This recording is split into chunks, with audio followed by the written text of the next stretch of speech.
যেটা পড়া হয়েছে সেটা হচ্ছে কি চ্যাপ্টার 3.3। এই ক্লাসটা আসলে গত বৃহস্পতিবার নেওয়ার কথা ছিল। আমরা একটা অনিবার্য মানে কারণ সেটা হচ্ছে একেবারে আমার জানালা বরাবর ওরা স্টিকারটা চালাইছে ওই বিল্ডিং এর, যার কারণে পরীক্ষাও নিতে পারিনি, ক্লাসও নিতে পারিনি। স্টার্ট করছো? Okay fine. তো 3.3 এর বেসিকটা আমি অলরেডি শেষ করছি, রাইট? সেখান থেকে আমরা মাত্র দুইটা বা তিনটা ফর্মুলা পাইছি।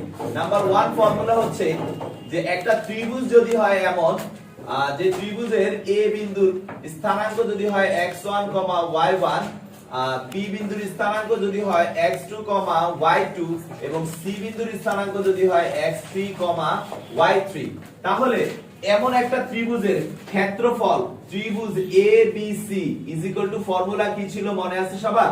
যে sir x1 y1 x2 y2 x3 y3 1 1 1, এটা ছিল আমাদের ক্ষেত্রফল নির্ণয়ের ফর্মুলা, রাইট? আরো একটা ফর্মুলা আমরা 9 10 এ শিখে আসছিলাম, সেটা কি মনে আছে কারো? ABC half x1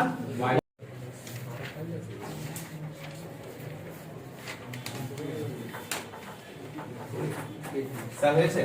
তো তিনটি বিন্দু সমরেখা বা একই সরল রেখা অবস্থান করলে এদের দ্বারা গঠিত কিসের ত্রিভুজের ক্ষেত্রফল কি হবে? 0 হবে। ওকে, আচ্ছা, এটা গেল ত্রিভুজের ক্ষেত্রে। আপনাদের 9 10 এ আরেকটা জিনিস আপনারা শিখেছিলেন, আমি সেটার হয়তো প্রমাণের তো প্রয়োজন পড়ে না তাই দেইনি। যদি চতুর্ভুজের ক্ষেত্রফল বলে, এই চতুর্ভুজের ক্ষেত্রফল শিখছো না? কি বলো তো Turya? Half into same, just 3 এর পরে 4 আসবে, ঠিক আছে? তার মানে কি x1 y1 x2 y2 x3 y3 x4 y4, তারপরে আবার x1 y1 করা যাবে না? তো এটা হচ্ছে আমাদের এই চ্যাপ্টারের বেসিক। এখন আমরা চ্যাপ্টারের ম্যাথ প্র্যাকটিসার। এটা কি স্যার সম্ভব একই সরল রেখায় তিনটি বিন্দু দ্বারা একটা ত্রিভুজ আঁকা? এটাই তো বললাম যে আমরা যদি কল্পনা করতে পারি একটা ত্রিভুজ, তার যে ক্ষেত্রফলটা বাস্তবে সেই ক্ষেত্রফল পসিবল না, তাই সেটা ইকুয়াল টু 0, ঠিক আছে? তো স্যার বেসিক ক্লাসটা আপনাদের তো গত ক্লাসে দিয়েছিলাম, আজকে আমরা ম্যাথ সলভ ক্লাসে আসতেছি। আর আমি বরাবরই বলছি যে আমি তোমাদের 3.4 শেষ হইলে 3.1 থেকে 3.4 এ সার্বিকভাবে তোমাদের যে প্রবলেমগুলো আসবে সেটার উপর একটা সলভ ক্লাস দিয়ে কমপ্লিটলি ক্লোজ করব। বাট সেটা অবশ্যই স্ট্রেট লাইনে ঢোকার আগে, 3.4 পর্যন্ত 100% ফাইনাল করে তারপর আমরা যাব। ওকে, তো এখন 3.3 এর আমি আজকে তোমাদের সাথে প্রথমে একটা অঙ্ক A to Z করব। কিভাবে করতে হয় গত ক্লাসে আমি দেখাইছিলাম, আজকে আবার দেখাবো। তো আমি একটা ম্যাথ নিয়ে যদি স্টার্ট করি, মনে করো কিভাবে একটা অঙ্ক করতে হয়। ধরো একটা প্রশ্ন আমি যদি পড়ি, নাম্বারটা বলি। হ্যাঁ বলছি,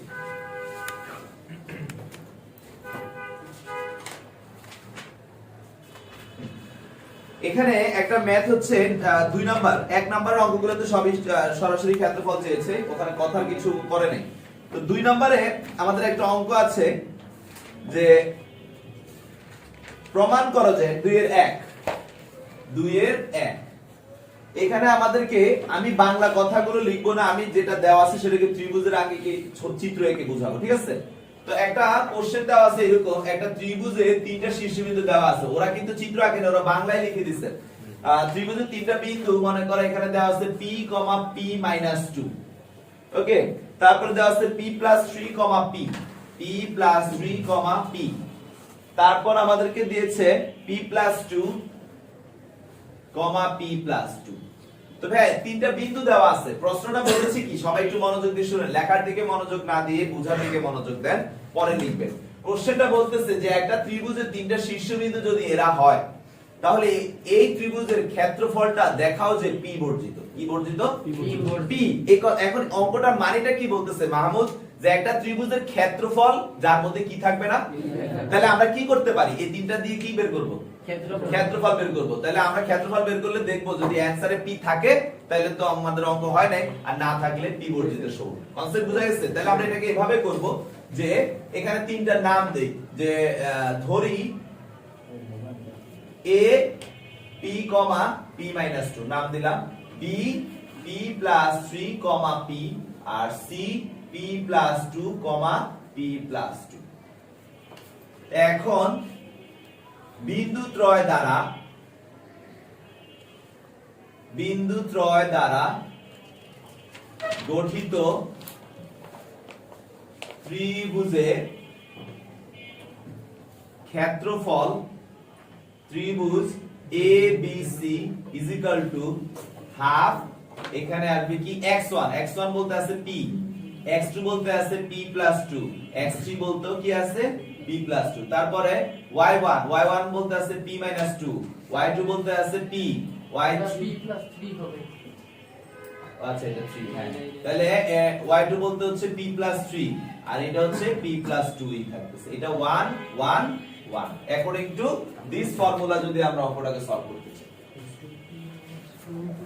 তো স্যার এখন আমরা কিভাবে কি করব স্যার হ্যাঁ ওটা হবে p প্লাস 3 এর নিচেটা p না স্যার ও আচ্ছা আচ্ছা এটা p plus 3 আর এটা p ঠিক আছে তো স্যার এখন আমাদের ম্যাথে আমি আপনাদেরকে বলছিলাম যে এই অঙ্কগুলো জাস্ট রো 1 থেকে রো 2 বিয়োগ দিবা রো 2 থেকে রো 3 বিয়োগ দিবা অঙ্ক অটোমেটিক্যালি হয়ে যাবে তাহলে আমরা কি করব রো 1 থেকে রো 2 বিয়োগ দিলে p বাদ থাকে -3 p -2 থেকে বাদ দিলে থাকে -2 আর এখানে 0 p + 3 থেকে এটাকে বাদ দিলে থাকে 1 এখানে থাকে -2 এখানে থাকে 0 এটা যেমন আছে তেমন কারণ আমরা একই সাথে তিনটাকে কি করতে পারবো না চেঞ্জ করতে পারবো না কি করছি sir row 1 prime = row 1 - row 2 row 2 prime = কি রো 2 - রো 3 তো এখন স্যার আমরা নেক্সট কি করব আমি যদি বিস্তার করি এখন 0 দিয়ে কাউকে বিস্তার করলে তো সে 0 গুণ আকারে থাকার কারণে তার অ্যানসার কি হয়ে যাবে 0 হয়ে যাবে কি মুয়াজ্জিন তাহলে এইটার আর এটার বিস্তার করা না করা একই কথা তাহলে বিস্তার করব শুধু কার 1 এর তাহলে আমরা যদি 1 এর সাপেক্ষে বিস্তার করি তাহলে 1 যে সারিতে আছে সেটা বাদ 1 যে কলামে আছে সেটাও বাদ আমি যদি অন্য কালিতে দেখাই তাহলে 1 এর সাপেক্ষে বিস্তার করলে এই সারি বাদ এই কলাম বাদ তাহলে থাকতেছে কারা এরা তাহলে আমি এখন -3 আর -2 কে গুণ করলে কি আসে +6 আর 1 আর -2 গুণ করলে -2 কিন্তু আমরা জানি সেকেন্ড টাইম গুণ করার ক্ষেত্রে এক্সট্রা একটা মাইনাস দিতে হবে তাহলে আমাদের কি আসে 2 তাহলে এখন যদি কাটাকাটি করি অ্যানসার কি আসে 4 বর্গের তাহলে ভাইয়া এখানে কি কোনো p নামক কিছু আছে তার মানে আমাদের ক্ষেত্রফলে কোনো p নামক p জাতীয় কোনো রাশি আছে আছে p জাতীয় তার মানে অর্থাৎ ক্ষেত্রফল p বর্জিত কনসেপ্ট কি বুঝা গেছে তাহলে ক্ষেত্রফল কিন্তু আজকে একটা অঙ্ক দিয়ে দেখা দিলাম আর প্রশ্ন যেখানে ক্ষেত্রফল চাইবে আমার কি আর করা লাগবে নাকি আপনারা করতে পারবেন আমি বাকি কাজগুলো করব ঠিক আছে রায়ন ভাই ওকে তো আপনাদের তোলার কাজটা শেষ করেন আপনারা কনসেপ্ট শেয়ার করবেন সর্বপ্রথম কে আছেন কিভাবে সলভ করব আপনাদের মধ্যে থেকে আমি ইনফরমেশন নিব সঠিক হলে বলবো না হলে বলবো যে না এটা ওকে না প্রথমে কে বলতে চান আমি অঙ্ক বলবো কিভাবে অঙ্কটাকে সলভ করব আচ্ছা তুর্য প্রথমে আসতে যাচ্ছে ওকে ভেরি গুড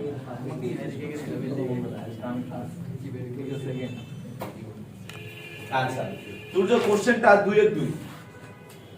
এর 2 এখানে মনে করো একটা ম্যাথ আমাদেরকে দিয়েছে যে দুটি ত্রিভুজের শীর্ষবিন্দুগুলো যথাক্রমে মানে দুইটা ত্রিভুজের শীর্ষবিন্দুগুলো দিয়ে দিয়েছে তাহলে আমি ত্রিভুজ দুইটার শীর্ষবিন্দুগুলো লিখি একটা হচ্ছে 300711 3007 আর এটা হচ্ছে 1,1 আরেকটা ত্রিভুজের শীর্ষবিন্দুগুলো দিয়ে দিয়েছে সেটা হচ্ছে 13 এবং 3 13,3 তারপরে হচ্ছে 2 3 -11 2 3 -11,2 তো ভাইয়া এখানে দুইটা ত্রিভুজ আছে আমাদের প্রশ্নটা করতেছে যে দেখাও যে ত্রিভুজ দুটির ক্ষেত্রফল সমান কোশ্চেন নাম্বার 1 এক নাম্বার কোশ্চেন করছে যে দেখাও এদের ক্ষেত্রফল কি সমান ক্ষেত্রফল সমান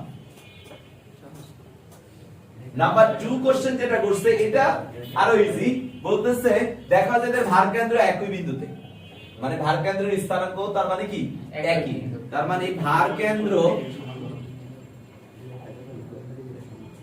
একই বিন্দু বা একই ঠিক আছে তো স্যার এখন আপনি বলেন ফার্স্ট ওয়ান কিভাবে সলভ করবেন স্যার ফার্স্টে তো দুইটা ক্ষেত্রফল বের করব আর ইকুয়াল হলেই সমান হয়ে গেল ভেরি গুড খুবই সহজ কোশ্চেন ছিল তাই না আচ্ছা এক নাম্বার গেল দ্বিতীয় কোশ্চেনটা কিভাবে সলভ করব স্যার ওইটার ভর কেন্দ্র বাইর করব ভর কেন্দ্র বের করার সূত্র কি স্যার যে স্যার এটার x এটার x এটার x যোগ করে কত দ্বারা ভাগ করব 3 তাহলে 3 0 1 তাহলে কত হয় 4 4 ডিভাইড বাই 3 মানে 4/3 আর 0 7 1 8 দুই দ্বারা ভাগ করলে 4 তার মানে আসে কত 4/3 স্যার 8/3 কোনটা 301 4/3 আচ্ছা হ্যাঁ এটা 8/3 সরি হ্যাঁ 8/3 তাহলে আমাদের পেয়ে গেলাম এটা ভার কেন্দ্র কত তাহলে অনুরূপভাবে এটাকে যদি চেক করি 13 আর 2 কত হয় 15 মাইনাস 4 11 কত হয় 4 4 ডিভাইড বাই 3 তার মানে কত আসে 4/3 আর 3 আর 3 কত হয় 6 আর 2 কত 8 তার মানে কি 8/3 তার মানে প্রমাণিত যে এদের ভার কেন্দ্রটাও কি আসে সমান আসে কি সাহাবের কথা বলতেছো কেন তওবা করো হ্যাঁ তাহলে স্যার প্রমাণ পাইছেন আচ্ছা ক্ষেত্রফলটা আমি বলেছি আর করে দেখাবো না ক্ষেত্রফল আপনারা বের করতে পারবেন না তাই আর দেখাইনি বাট ও কি বলছে সেটা বুঝতে পারছেন প্রশ্নে বলছে দেখাও যে ক্ষেত্রফল সমান তার মানে কি আলাদা করে এটার ক্ষেত্রফল বের করব আলাদা করে এটার ক্ষেত্রফল বের করব এবং আমরা জানি শর্ত দুইজনেরই ক্ষেত্রফল মান কি হবে সমান বাট এটা দেখানো দরকার ছিল তাই এটা ক্যালকুলেশন দেখাইছি ভার কেন্দ্রের পার্টটা কি বুঝতে পারছো আরে যে তিনটারই x যোগ করে 3 দ্বারা ভাগ তিনটারই y যোগ করে 3 দ্বারা ভাগ সেম একই রকম ভাবে এটা কি ক্লিয়ার আসিফ ওকে ফাইন তো নেক্সট অঙ্কে চলে যাচ্ছে এবার কে তুর্যের পরে কে হাত তুলতে চান তুমি ওকে হাসিব এবার হাসিব এক্সপ্লেইন করবে আমি অঙ্কটাকে লিখতেছি সবাই একটু ভালো করে দেখেন একটা ত্রিভুজ সেই ত্রিভুজের তিনটা শীর্ষবিন্দু দেওয়া আছে আমি বলতেছি একটা হচ্ছে এটা আমি কত নম্বরে আসছি 3 এর 2 এটা হচ্ছে 3 এর 2 নাম্বার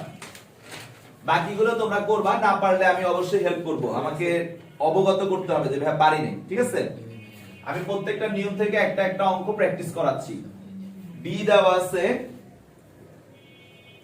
2t, 5 এবং সি দেওয়া আছে 6, t তো মিস্টার হাসিব প্রশ্নে বলতেছে যে একটা ত্রিভুজের তিনটা শীর্ষবিন্দু যদি এটা হয় এবং এর ক্ষেত্রফল প্রশ্ন অলরেডি বলে দিচ্ছে যে ক্ষেত্রফল হচ্ছে 19 সমস্ত 1/2 হলে t কত আপনি বলেন এই অঙ্কটা কিভাবে সলভ করবেন স্যার প্রথমে সূত্র অনুযায়ী ABC এর ক্ষেত্রফলটা বের করার পর আমরা একটা চলক সহ রাশি পাবো ভেরি গুড মানে আমরা t বিশিষ্ট একটা সমীকরণ পাবো ওকে ফাইন তারপরে স্যার ওটা সমান সমান 19 সমস্ত হাফ মানে প্রশ্ন মতে তো ক্ষেত্রফল দেওয়াই আছে তাহলে আমরা যে ক্ষেত্রফলটা এখান থেকে বের করব সেটা শর্ত মতে কি দিব 19 সমস্ত 1/2 ওকে ফাইন তাহলে সেখান থেকে ক্যালকুলেশন করে t এর মান বের হবে থ্যাংক ইউ বসেন আপনারা কি বুঝতে পারছেন সিয়াম বুঝছো তিনটা শীর্ষবিন্দু দেওয়া আছে এই তিনটা শীর্ষবিন্দুর মধ্যে প্রথম জনেরটা দেওয়া আছে কি যে স্যার a 2 - 2a ঠিক আছে 2 - 2a এটা a তারপরে দ্বিতীয় বিন্দুটা আমাদেরকে দেওয়া আছে 1 - a, 2a 1 - a, 2a তৃতীয় বিন্দু যেটা দেওয়া আছে সেটা হচ্ছে -4 - a, কমা 6 - 2a স্যার এভাবে আপনাকে তিনটা বিন্দু দিছে কোশ্চেনটা করতেছে যে a এর মান কত হলে বিন্দু তিনটি সমরেখ হবে কিভাবে সলভ করবেন একটা ত্রিভুজ দেওয়া আছে ত্রিভুজের তিনটা বিন্দু জানা আছে বলতেছে যে এই যে এখানে অজানা একটা মান আছে কিন্তু a বলতেছে a এর মান কত হলে বিন্দু তিনটি সমরেখ হবে তার মানে আপনাকে বলেই দিয়েছে সমরেখ হবে তো আপনি এখন বলেন কিভাবে সলভ করবেন প্রথমে ক্ষেত্রফল বের করব ভেরি গুড এটা সমীকরণ আসবে ওইটা সমান 0 পরে এর মান হ্যাঁ যে ভাই এই যে সূত্রটা আছে যে আমরা জানি তিনটি বিন্দু সমরেখ বা একটা সরলরেখা অবস্থান করা মানে হচ্ছে এদের দ্বারা গঠিত ত্রিভুজের ক্ষেত্রফল কি 0 তাহলে শর্ত মতো এটা 0 ধরে আমরা এর মান বের করব ক্লিয়ার यस পারবেন তো সবাই জি স্যার কি সাইমন পারবেনি জি স্যার আচ্ছা তাহলে এবার সাইমন তোমার জন্য বুঝবো সবাই পারতেছেন তো ভাগ করে দিচ্ছি না কেন কারণ একটা করা দেখায় দিছি এগুলা করার মতো অঙ্ক না, আপনারা বাসায় করলেই পারবেন ইনশাআল্লাহ। এখন সাইমন আমাদেরকে একটা অঙ্ক বলবে। তো সাইমন, তোমার জন্য ভাইয়া খুব সহজ সুস্বাদু একটা ম্যাথ নিয়েছি, খুব টেস্ট, ম্যাথটা খুবই টেস্টি। তুই একটু লবণ দিয়ে নে। t plus 1, 1, t plus 1, 1, তারপরে 2t plus 1, 3, তারপরে আমাদেরকে দিয়েছে 2t plus 2, 2t, 2t plus 2, 2t। এখন এই একটা ম্যাথ আমাদেরকে দেওয়া আছে, ঠিক আছে? আমাদেরকে কোশ্চেন করছে এক নম্বরে যে এর ক্ষেত্রফল কত, এর ক্ষেত্রফল কত। দ্বিতীয় কোশ্চেনটা করছে যে বিন্দু তিনটি যদি একই সরল রেখায় অবস্থান করে, বিন্দু তিনটি যদি একই সরল রেখায় অবস্থান করে, তবে দেখাও যে, সবাই একটু খেয়াল করো, t is equal to 2, t is equal to -half। কিভাবে করবা? স্যার প্রথমে ক্ষেত্রফল নির্ণয় করব। ওকে, পরে দুই নম্বরে স্যার ওই যে একই সরলরেখায় যদি অবস্থান করে তার মানে ক্ষেত্রফল ইকুয়াল টু 0 হবে। Very good. পরে সেখান থেকে সলভ করলে আমাদের t এর মান দিতে চলে আসবে। শাবাশ, ঠিক আছে, থ্যাংক ইউ। এখানে দুইটাই গ্রহণযোগ্য না? এইবার হ্যাঁ, এখানে দুইটাই গ্রহণযোগ্য মান আসবে। এবার হচ্ছে রাবি। লবণ ভালো কিছু। রাবি, তোমার জন্য একটু স্বাদ, আবার একটু মানে একটু মিষ্টি, একটু টক, দুইটাকে মিক্সড করা একটা ম্যাথ দিচ্ছি।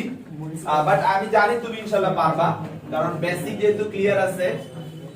একটা ত্রিভুজের তিনটা শীর্ষবিন্দু দেওয়া আছে, 5 6 -9 1, 5 6 -9 1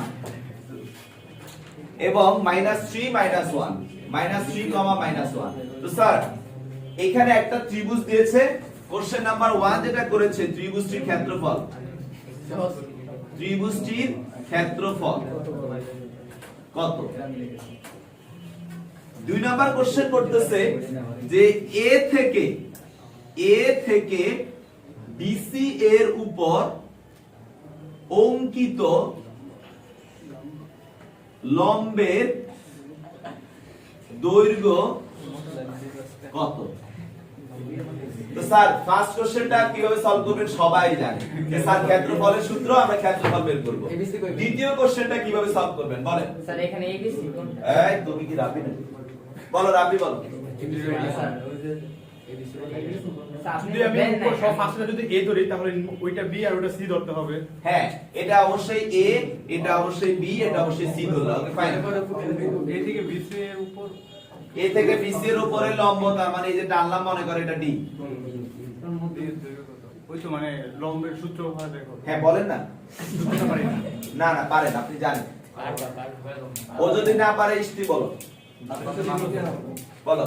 BC এর মধ্যবিন্দু বাই করব -9 -3/2। Okay fine. তারপর d বাই দেব, তারপর a আর b এর সরলতা দুটো মানে দূরত্বের কনসেপ্ট ব্যবহার করে বের করবা। আচ্ছা তুর্য বলো।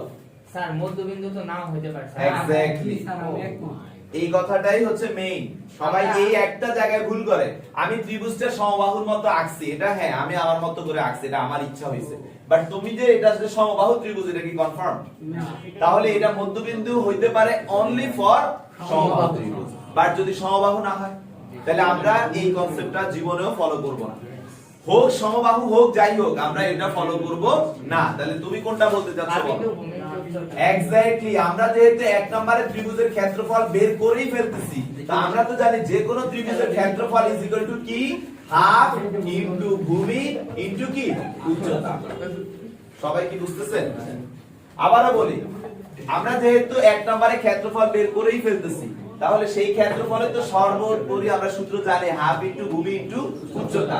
তো এখন ভূমি যে বিসি, এই বিসি কে আমরা বের করতে পারবো না? কিভাবে বের করব স্যার? মধ্যবর্তী দূরত্বের সূত্র কি, আমি একটু আলাদা করে যদি দেখাই, বিসি ইজ ইকুয়াল টু কি sir, √(-9 + 3 whole square plus 1 minus 1 is plus 2 whole square. এটাকে করলে 6 square plus 2 square that is √40। পেয়ে গেছি আমাদের বিসি টা। এই ফাহাদ, এখন বিসি জানো তোমরা 1 নাম্বার থেকে ক্ষেত্রফল বের করে ফেলছো, হাফ জানো, অজানা কি আছে? বের হয়ে যাবে না এডি? কনসেপ্ট কি বুঝা গেছে? তাহলে বারবার তো এই অঙ্কটা, এগুলা খুবই ইম্পর্টেন্ট, প্রচুর আসে পরীক্ষার হলে। ইষ্টি যে কাজটা করছে এই কাজটা কিন্তু করা যাবে না, ও হয়তো খেয়াল করে নাই, ঠিক আছে, বা বুঝে উঠতে পারে না, বা ভাইয়ের চিত্রটা দেখে কনফিউজড হয়ে গেছে যে এটা তো আমাদের ডিরেক্ট মধ্যবিন্দুতে ছেদ করতেছে। তো ও সঠিক অনলি সমবাহু ত্রিভুজের ক্ষেত্রে, বা সমবাহু ছাড়া আর দুনিয়ার যত ত্রিভুজ আছে সেই ক্ষেত্রে কিন্তু এই পদ্ধতিতে করলে হবে না। এখন সমবাহুটা দিয়ে মধ্যবিন্দুর কনসেপ্ট দিয়ে করে তুমি দূরত্ব বের করে ফেললে হয়ে যাবে। কিন্তু ভাই সমবাহু কি না এটা তোমার করতে গেলে আরো অঙ্ক বড় হবে না? কি করবে? বাহু বের করো, চেক করো, সমবাহু হইলে এবার মধ্যবিন্দুর কনসেপ্ট, তাহলে অঙ্ক অনেক বড় হয়ে যাবে। লম্ব যদি মধ্যবিন্দু হয় তখন যদি এই সূত্র ইউজ করি সেটা হবে 100 ওমা কয় কি? উনি তো চিরন্তন সত্য সূত্র, ওনার সূত্র দিয়ে দুনিয়ার সব রকমের ত্রিভুজের ক্ষেত্রফলই তুমি সলভ করতে পারবা। ওকে, তো স্যার এবার আমাদের রাব্বি গেল, সাইমন গেল, সবাই গেছে, এবার কাকে? সাহাবীর হোসেন, পারবা ইনশাআল্লাহ? গুড। তো সাহাবীর হোসেন, এবার আপনাকে যে অঙ্কটা দিচ্ছি এটাও খুব মজার একটা অঙ্ক, তোমার কাছে আসতেছি নেক্সট, রেডি হও। সাবিরের জন্য অঙ্কটা কিন্তু খুবই টেস্টি। এ একটা বিন্দু, বি একটা বিন্দু, সি একটা বিন্দু। এ বিন্দুর মানটা দেওয়া আছে কি শুনো? 3,5। বি বিন্দুর মান দেওয়া আছে কি? -3,-3। সি বিন্দু দেওয়া আছে -1,-1। বলছে এ বি সি এদের মধ্যবিন্দু যথাক্রমে ডি ই এফ। তোমাকে বলতেছে কোশ্চেন নাম্বার 1 এটা ইজ ইকুয়াল টু হোয়াট? এই কথার মানে কি? ত্রিভুজ এবিসি এর ক্ষেত্রফল জানতে চাইছে। তারপরে কোশ্চেন 2 দেখাও যে ত্রিভুজ ABC is equal two 4 into ত্রিভুজ ডিই এফ। কিভাবে সলভ করবেন মিস্টার সাহাবীর হোসেন, বলেন। তাই এখানে যদি আগের কনসেপ্টে আমরা ই বিন্দুটা বের করি, ই ডি এফ বের করার পরে আগের কনসেপ্ট বলতে একটু শেয়ার করেন, কোন কনসেপ্ট? কনসেপ্ট বলতে স্যার ওই যে হাফ ইনটু নো সরি, এভাবে এখানে হবে না। এখানে আমি স্পষ্ট আবারও একটু কথাটা শুনুন, স্পষ্ট বলে দিয়েছি যে এদের মধ্যবিন্দুগুলো যথাক্রমে ডি ই এফ। তাহলে তো স্যার ওই সূত্র দিয়ে হবে স্যার, মধ্যবিন্দু সূত্র দিয়ে আমরা করে ফেলবো, রাইট? মধ্যবিন্দু সূত্রটা অ্যাপ্লাই করে বলেন তো ডি বিন্দুর স্থানাঙ্ক কত হবে? দুই পাশের x যোগ করব, -3 -1 যোগ করে কত হয়? -4। দুই দ্বারা ভাগ করলে -2, তার মানে -2, কমা -3 -1, তার মানে এটাও -2। Okay fine. f কত আসে? 3 আর -1 2, 2 যোগ করো 1, 5 আর -1 4, 2। ই কত আসে? -3 -3 এটা 0, -3 5, এটা আসে কত? 1। পেয়ে গেছি না বিন্দুগুলো? এখন ওরা যেটা আমাদের কাছে জানতে চাইছে ডিইএফ, তার মানে এই ত্রিভুজটার কথা জানতে চাইছে, তাই না? 9 10 এটা প্রমাণই শিখছেন, যেটা 4 ভাগের ইয়াতে। তো স্যার এখন সবাই কি শুনতেছেন? হ্যাঁ, তাহলে এখন আপনাদেরকে পরীক্ষা হলে এই অঙ্কটা করতে বলবে, প্রমাণ করো যে ত্রিভুজ ABC is equal two 4 into ত্রিভুজ ডিইএফ। তাহলে এবার সাবির বলো কিভাবে করবা? আমি তোমাকে বিন্দুগুলো বের করে দিছি। প্রথমে তো এবিসি ত্রিভুজের ক্ষেত্রফল বের করব। হ্যাঁ, এক নম্বরে তোমার ক্ষেত্রফল হয়ে গেল। তারপরে যেহেতু আমাদের এখন ডিএফ জানাই আছে, হ্যাঁ, আমরা বের করে নিছি মধ্যবিন্দু সূত্র ব্যবহার করে। তাই এটা ক্ষেত্রফল বের করার পরে left hand side right hand side 4 দিয়ে গুণ করলে যদি সমান হয়। আচ্ছা, সেটাও করতে পারো, অথবা এটা করা যায় না যে ত্রিভুজ এবিসি এর ক্ষেত্রফলকে ডিইএফ দ্বারা ভাগ করো। ভাগ করলে আমাদের অনুপাত অ্যানসার হবে কত? 4। তারপরে এখান থেকে সলভ করে ফেলতে পারা যাবে। ওকে স্যার, আপনি বুঝছেন? হ্যাঁ, আমি বলেছি যে ত্রিভুজ এবিসি ইজ ইকুয়াল টু 4 ত্রিভুজ ডিইএফ। তার মানে আলাদা করে এবিসি এর ক্ষেত্রফল বের করব আমরা, আলাদা করে ডিইএফ এর ক্ষেত্রফল বের করব। এটা দিয়ে এটাকে ভাগ করলে আমাদের অ্যানসার কি আসবে? 4 আসবে। ঠিক আছে? তো এভাবে করতে করতে আমরা এখন আরেকটা অঙ্কে আসি। এই অঙ্কটা কে বলবা? আগে না, প্রশ্ন বলার আগে রাজি হইতে হবে। Fahad, okay fine, good. তো ফাহাদ এখন আমাদের নেক্সট ম্যাথটাকে নিয়ে কথা বলবে। তো ফাহাদের কাছে আমরা যদি আসি, অঙ্কটা আমি একটু করতেছি, তোমরা দেখো, খুবই সহজ অঙ্ক, কিন্তু কেউ সাহস করলো না ফাহাদ ছাড়া। আচ্ছা একটা বিন্দু দেওয়া আছে ও, ও বিন্দুটার স্থানাঙ্ক বলে দিচ্ছে 0,0। পি, পি বিন্দুর স্থানাঙ্ক দিয়ে দিচ্ছে a cos বিটা, এখন দাঁড় করতেছে তাই না, মাইনাস a sin বিটা, ঠিক আছে। তারপরে Q a sin alpha comma a sin না a sin alpha a cos alpha, a cos alpha. এই সবাই একটু খেয়াল করো, এই তিনটা বিন্দু তোমাকে দেওয়া আছে, তোমাকে প্রশ্নটা বলতেছে যে alpha is equal to beta হলে, কথা বুঝো, alpha is equal to beta হলে এর ক্ষেত্রফল সবচেয়ে বড় হবে এবং তার মান কত। মানে কোশ্চেনটা হচ্ছে যে তুমি আলফার জায়গায় বিটাকে ব্যবহার করলে এর যে ক্ষেত্রফল পাওয়া যাবে সেটা সবচেয়ে বড় ক্ষেত্রফল হবে, এবং ক্ষেত্রফলটা কত, তো কিভাবে সলভ করবে?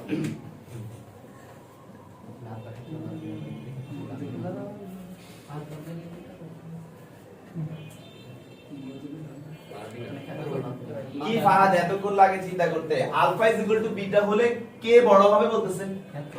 তা আগে তো বেচারা ক্ষেত্রফলকে তৈরি করতে হবে তো নাকি, আগে তো তারা বের করবা, তারপরে না দেখা যাবে alpha is equal to beta না beta is equal to alpha বসাবা।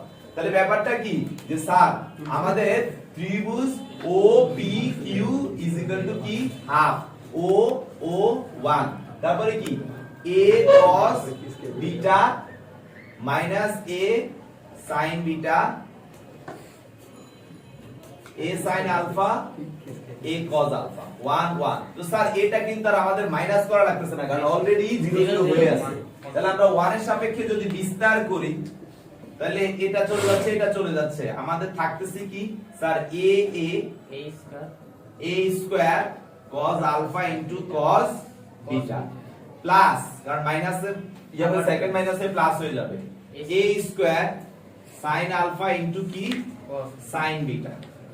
তো ভাই এখন একটু খেয়াল করে এই জায়গায় এসে এখন তোমার লাগবে কি বলছে alpha is equal to beta, তাহলে আলফা ইজ ইকুয়াল টু যদি বিটা হয় তাহলে আমরা কি করব a square cos alpha into কি cos আলফা, কেন, কারণ alpha is equal to beta, a square sin alpha into sin alpha, যেহেতু কি যেহেতু alpha is equal to beta beta, তাহলে আমাদের কি আসে, আমরা a স্কয়ার কমন নিব, তাহলে থাকে কি cos square alpha plus sin square alpha, এটা 1, তার মানে আমাদের যে সর্বোচ্চ ক্ষেত্রফলটা পাওয়া যাবে সেটা হচ্ছে আসলে হাফ a স্কয়ার।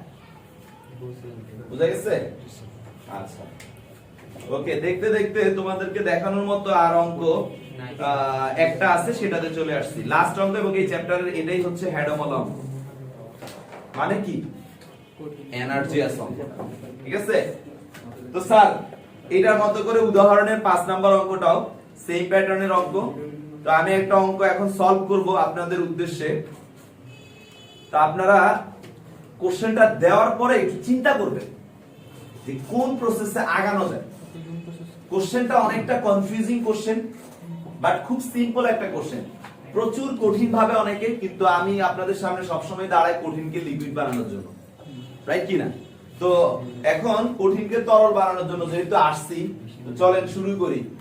আচ্ছা মুছবো কোশ্চেনটা, ফটোশুট শেষ হয়েছে, ওকে ডান। তো স্যার আপনাদের এখন লাস্ট আজকের এই চ্যাপ্টারে আমার পক্ষ থেকে দেখানোর, এরপরে আপনাদের প্রবলেম হলে আমি সলভ করব, সেটা আমাদের সলভ ক্লাসে ইনশাআল্লাহ হবে।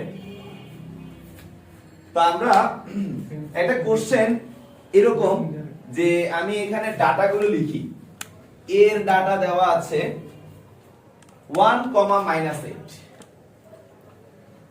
বি এর ডাটাটা দেওয়া আছে, আচ্ছা ডাটা কি সিঙ্গুলার না প্লুরাল?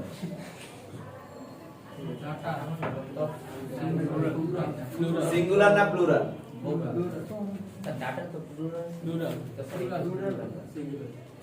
এই বাদ দে, ফরাদ স্যারে ফোন দিয়ে দিই ইসারে বন্ধুরা আল্লাহ ডাটা হচ্ছে প্লুরাল তাহলে সিঙ্গুলার কি data data good very good তো a 1 8 b -3 4 c 0 7 d 3 16 চারটা ডাটা দেওয়া আছে এখন কোশ্চেনে বলতেছে ab কে যেহেতু ab কে বলছে আমি একটু আমার মতো করে চিত্র আঁকতেছি a কত 1 -8 b কত -3 4 বলতেছে ab কে cd রেখা তার মানে AB এর সংযোগ রেখাকে CR এর সংযোগ রেখা যে অনুপাতে বিভক্ত করে তার মানে CD তাকে ছেদ করতেছে মনে করো এইভাবে তাহলে এটা হচ্ছে C এর স্থানাঙ্ক কি স্যার 0,7 এটা হচ্ছে D এর স্থানাঙ্ক কি স্যার 3,16 কোশ্চেনটা হচ্ছে যে AB কে CD রেখা বা CD এর সংযোগ রেখা যে অনুপাতে আমরা জানি না কোন অনুপাতে আমি বলছি তোমাদেরকে সর্বদা এইভাবে নিতে মনে আছে m:1 অনুপাতে মনে করো যদি বিভক্ত করে ওই অনুপাতটা বের করতে বলতেছে তোমরা একটু থিংক করো যে কিভাবে একটু চিন্তা করো যে এটাকে কিভাবে প্রসিড করা যায় তোমরা সকল নিয়ম কানুন জানো সবকিছু তোমাদের নলেজে জাস্ট অ্যাপ্লাই করা লাগবে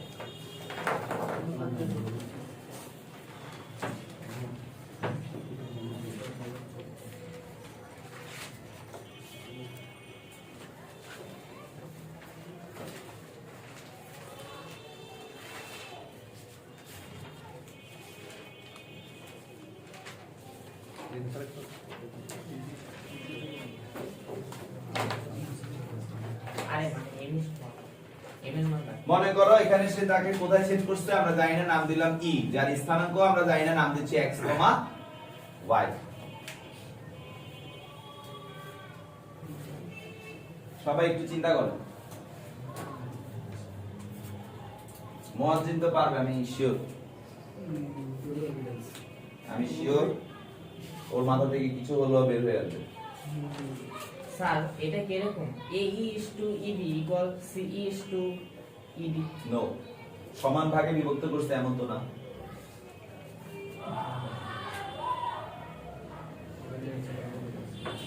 হিসাবে মাথা কাটাও আমার তো মনে হইতেছে ADB ত্রিভুজ আঁকার পরে ওই আমরা ওই কনসেপ্টে ADB ত্রিভুজ অঙ্কন করব ADB একটা ত্রিভুজ অঙ্কন করবা করে কি সুবিধা হবে বলো ওই বিন্দুর স্থানাঙ্কটা বের করব যে বিন্দুতে সেট করছে তো এটাতে ADB ত্রিভুজ থেকে ওর স্থানাঙ্ক কেমন হবে তো বিন্দু দেন না এক জায়গায় সেট করছে না ভাই ওটা তোর উচ্চতা না মধ্য বিন্দু উচ্চতা তো না আমি ভাবছিলাম ও কাছাকাছি গেছে সাইড দিয়ে একদম কানের পাশ দিয়ে আর গুলিটা চলে গেছে এবার কানে লাগাও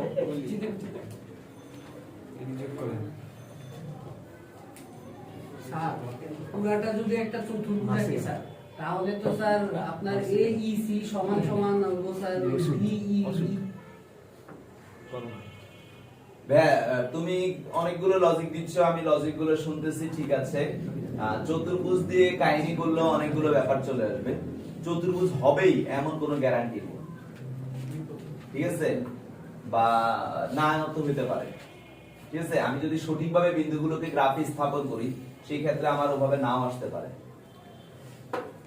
তোমরা সহজ একটা জিনিসকে অ্যাভয়েড করে যাচ্ছ তোমাদেরকে কিন্তু প্রশ্নে স্পষ্ট ভাষায় বলছে বিভক্ত কথাটা এবং স্পষ্ট ভাষা অনুপাতের কথাটা উল্লেখ করছে তোমরা কিন্তু ওর ধারে কাছেও যাচ্ছ না ঠিক আছে তো এখন আপনারা একটু দেখেন আমি লিখি ধরি a কি 1, -8 b কি -3, 4 বিন্দু দ্বয়ের সংযোগ রেখাকে CD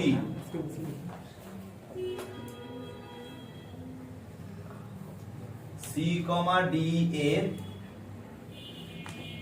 সংযোগ রেখা কত বিন্দুতে E ব্র্যাকেটে x, y বিন্দুতে কত অনুপাতে m is to m1 অনুপাতে কি বিভক্ত করছে বহির্বিভক্ত না অন্তর্বিভক্ত আরে অন্তর্বিভক্ত করে তাহলে অতএব e এর x আমরা তো জানি যে সূত্রটা কি অন্তর্বিভক্তির m1 x2 m2 x1 m1 m2 right এখানে m1 বলতে এটা তুমি কি ক্লাস মিস করছো m1 বলতে এই পাশেরটা আর m2 বলতে এই পাশেরটা তাহলে m1 যদি এই পাশের হয় তাহলে আমাদের m1 মানে m x2 হচ্ছে অপর পাশের এটা তার মানে কি -3 প্লাস m2 হচ্ছে এই পাশের 1 আর x2 হচ্ছে এই পাশে তার মানে 1 ডিভাইডেড বাই m1 m2 তাহলে বা আমাদের x পেয়ে গেছি আমরা 1 3m divided by m plus 1 আশা করি বুঝতে পারছেন অনুরূপভাবে আমরা e এর y বের করব m 8 না হলে 70 তো পাবো নাকি আপনি দেখলে 1 প্লাস 8 কোশ্চেন আমি 9 পেতে দিয়েছিলাম না দেখ 9 হলো এই m y এর হচ্ছে 4 প্লাস 1 এখানে হচ্ছে -8 ডিভাইড বাই m প্লাস 1 বা y is equal to 4m minus 8 divided by m plus 1 সবাই চুপ তাহলে ভাই আমরা কি বিন্দু দুটো পেয়ে গেছি না কথা বলো বিন্দু দুটো পাইছি এখন আমি এই বিন্দুটা জানি এই বিন্দুটাও জানি এই বিন্দুটাও জানি একটু বুদ্ধি খাটাও তো কি করলে আমরা এখন এই m এর মানটা বের করতে পারবো কি লজিক ব্যবহার করতে পারি স্যার তিনটা বিন্দু কোথায় আছে মান দুইটাকে ওখানে বসাই দেবো আর m এর মানটা বের করব তিনটা বিন্দু কোথায় আছে একই সরল রেখায় আছে ও তাহলে এদেরকে দিয়ে যদি কোনো কাল্পনিক ত্রিভুজের ক্ষেত্রফল বের করা হয় সেই ক্ষেত্রফল ইজ ইকুয়াল টু কি 0 ধরে করলে কি অজানা m বের হয়ে যাবে না কথা বলেন সবাই তাহলে করতে পারবেন না তাহলে এদের দ্বারা গঠিত একটা কাল্পনিক ত্রিভুজের ক্ষেত্রফল বের করব আমরা সেই ক্ষেত্রফল ইজ ইকুয়াল টু শর্ত মতে যেহেতু এরা কিসে আছে একই সরল রেখায় আছে তাহলে এদের অ্যানসার কি হবে 0 আসবে তাহলে কি আমি সামনে করব না পারবো তাহলে করেন সবাই প্লিজ এখন এই বিন্দু C D আর E এদের দ্বারা গঠিত ত্রিভুজের ক্ষেত্রফল বের করেন সবাই মুয়াজ্জিন পজ করো ওকে স্যার সবাই পারলে তো